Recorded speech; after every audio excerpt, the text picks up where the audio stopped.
How's it going, everyone? I'm sure this is gonna get swept under a little bit, but we gotta talk about the games leaving PlayStation Plus Extra and Premium in July of 2025, as while it is only 6 titles that are leaving the service, I would say that this is a relatively big, departure from the service that is going to make the service lose a lot of value, because it's a lot of high-quality titles. I would say that every month these days, if you look at the PlayStation Plus monthly catalog updates, you usually get 1 to 2 top level games, in the sense that 1 to 2 games that will really draw people in. Like, let's look at the month of May. You had games like Sandland, Soul Hackers 2. Like, again, those games are cool for me. Stalker, Legend of the Zone trilogy, but I wouldn't say that a lot of these games are top level titles. Maybe you could say Sandland and Stalker, Legends of the Zone trilogy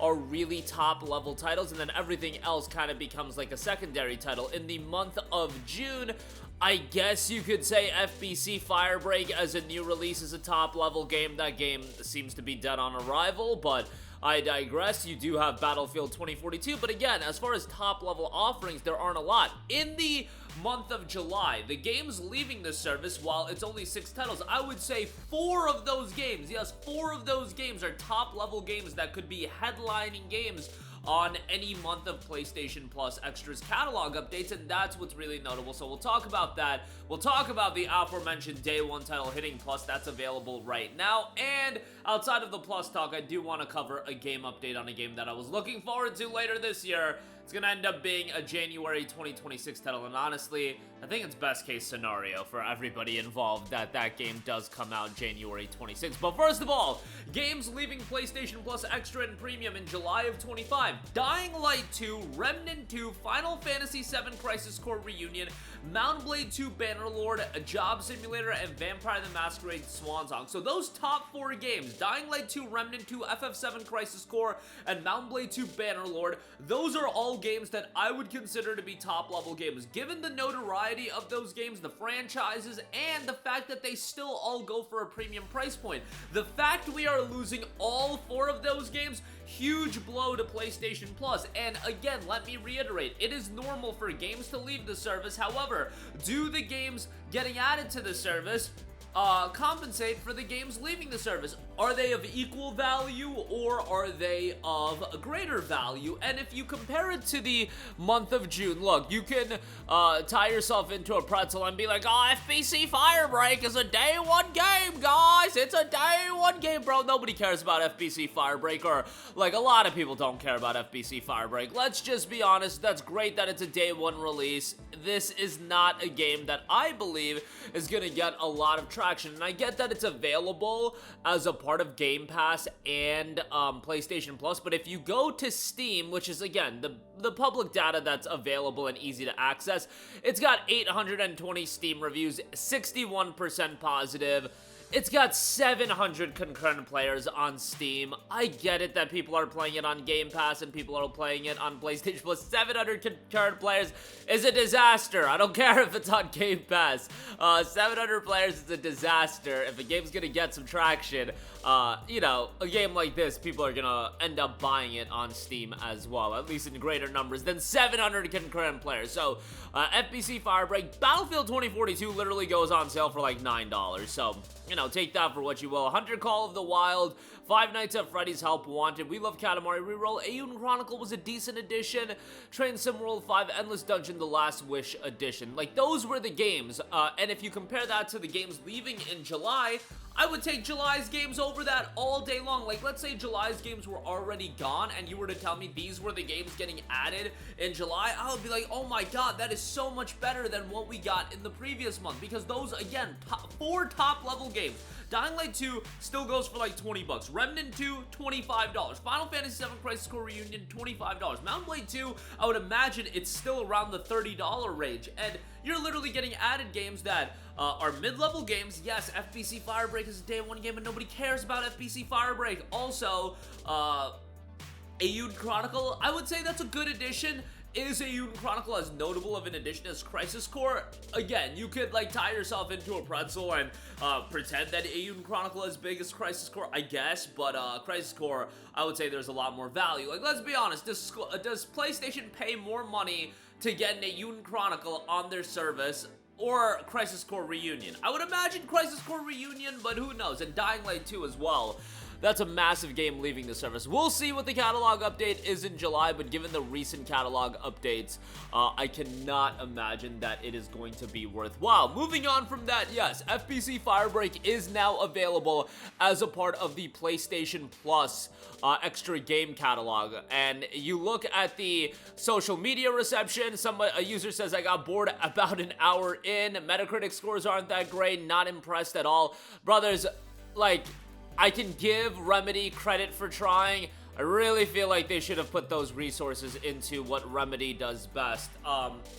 Nobody was clamoring for a multiplayer game out of Remedy. Maybe they believe that this will push them forward as a studio. Maybe they believe that, oh my god, we want to do this. We think we have something here. Well, you don't. I'm sorry to break it to you. You don't. And this game is probably not going to be here for a long time. I would imagine a year from now I'll be doing a video, oh my god, FBC Firebreak shutting down, it's over. But like, yeah, it is what it is. These things happen, and especially in the multiplayer gaming landscape, these things happen quite frequently. So, bummer there, but you know what, moving on from that, let's get back to single player games. Let's get back to the weeb talk. Legend of Heroes Trails Beyond the Horizon has been delayed to January 2026, announced, and on top of that, it will be coming to Switch 2. It will be a game key card on Switch 2, so keep that in mind. Now, I don't think this is a bad thing at all, given that Trails in the Sky, the first chapter, is coming out in September of this year. I did really think if Beyond the Horizon was going to come out in October or November, look, for me personally, I would have found the time to play both and I would have been feasting. However, I know most people are not in my situation where they can sink in you know, absurd amounts of hours into video games, and just releasing those games back to back. Yeah, you can make the argument that they target two different audiences and that Trails in the Sky first chapter is gonna be for a newer audience getting into the series, but you're kidding yourself. I'm a long-time Trails fan. People like me are definitely gonna buy that game, and then also we would want to play Trails Beyond the Horizon, and that is gonna be a little bit of a conflict. I think giving a couple of months and then releasing Trails Beyond the Horizon in January, that makes the most sense. And I get that Trails in the Sky first chapter is handled by a different publisher. I don't know why NIS America didn't get the publishing rights for Trails in the Sky first chapter, but nonetheless, obviously they're still very much aware of the calendar and the landscape of things. I think, you know, getting a Switch 2 version out, I don't know how well that's gonna do. The game keycard thing and it being $10 more expensive is kind of wild, but, you know, it is what it is. I'm still incredibly excited for the game, and after Daybreak 2, I thought was a relatively lackluster outing as far as, you know, on the scale of Trails games. It was still a good JRPG, just, you know, I wasn't a fan of a lot of the elements and mechanics of that game. Trails Beyond the Horizon is a real new entry into this arc of Trail, so I'm super excited for that. I wonder if we'll get Horizon 2 announced before this comes out, essentially Kaino Kiseki 2. Before this comes out. I believe we will by December, but we'll see if that ultimately does happen. But now that will be dropping January of next year, and I don't think that's the biggest issue in the world. We already got an NIS America Trails game this year with Daybreak 2. We're getting Trails in the Sky first chapter from Gung Ho Entertainment, and now, you know, Trails Beyond the Horizon in January 2026. If Beyond the Horizon 2 gets announced sometime soon, it would be great if we had a worldwide release on that, you know, same time as the Japanese release, we get it over here in the States. That would be great. We'll see if that happens. I'm led to believe that's not gonna happen, but again, crazier things have happened. The fact we're this much caught up with Trails is already a blessing, so anything more is a gigantic W to me, and I'm sure that they'll be continually remaking the Sky trilogy, so there's gonna be a lot of Trails for us to sink our teeth into. But that'll do it for me. Again, I think the PlayStation Plus game departure, it's a huge story in the sense of PS Plus Extra losing a lot of value and major titles leaving. FBC Firebreak, though, that is available right now, so you can go check that out. And Legend of Heroes Trails Beyond the Horizon has been delayed to January 2026. Honestly, don't think that's the biggest deal in the world. That's gonna do it for me. Let me know all of your thoughts in the comment section down below. As always, guys, sound off there. Thank you for watching, and goodbye. Hey guys, we hope you enjoyed the video, and if you did, make sure to hit the subscribe button, and if you're already subscribed, do us a favor and hit the bell icon. This way you'll be notified whenever we post a new video. That's the best way to keep up with all of our uploads, and we usually try to upload 2 videos a day. And with the bell icon hit, you'll be notified whenever we do upload a video. As always, thanks for watching.